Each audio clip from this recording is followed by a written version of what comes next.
Thanks. We'll be moving now to a question and answer session. You're welcome to ask any questions from the floor, addressed to myself, Reg or Rizal, and we'll see if we can assist, how far we can assist. First question over there, please.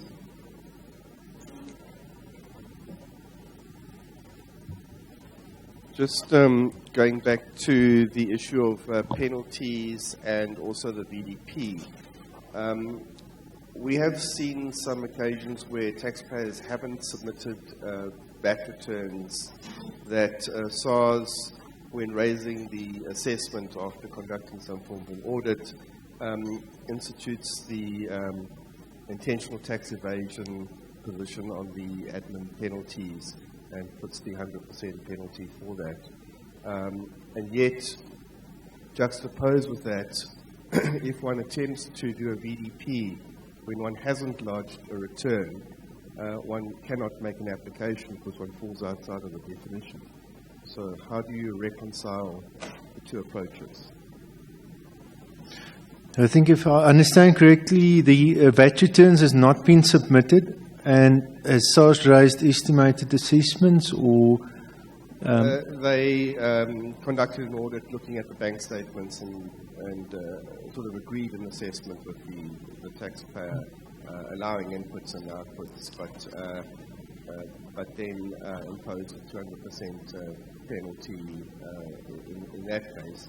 And then in another case where we didn't want to go down the same route, so they hadn't lodged returns, so we wanted to apply to VDP preemptively. We were told, no, we can't do a VDP because, in fact, there's no default, because the non-rendition of return doesn't constitute default for the purpose of VDP. So the two defaults are dealt with differently by different departments.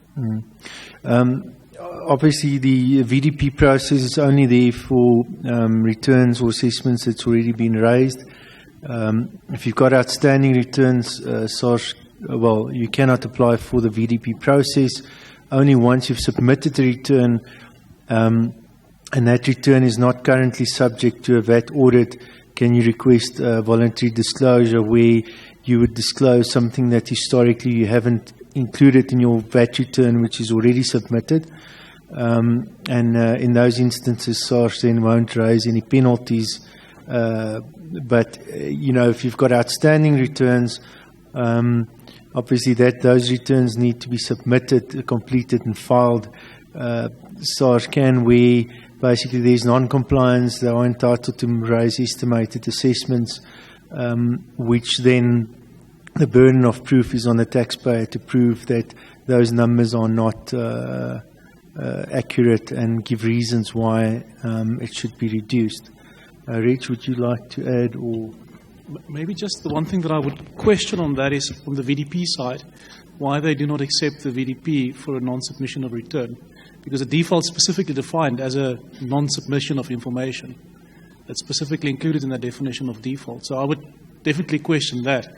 If SARS refused to do it, I would like to know the reason. There's nothing in the Tax Admin Act that I can think of that allows SARS to refuse a VDP application that's based on a non-submission of a return. I agree they'll ask the question of whether you've submitted all the returns up to the date, but that's relevant when it comes to the interest and penalty remission afterwards, not for the VDP itself.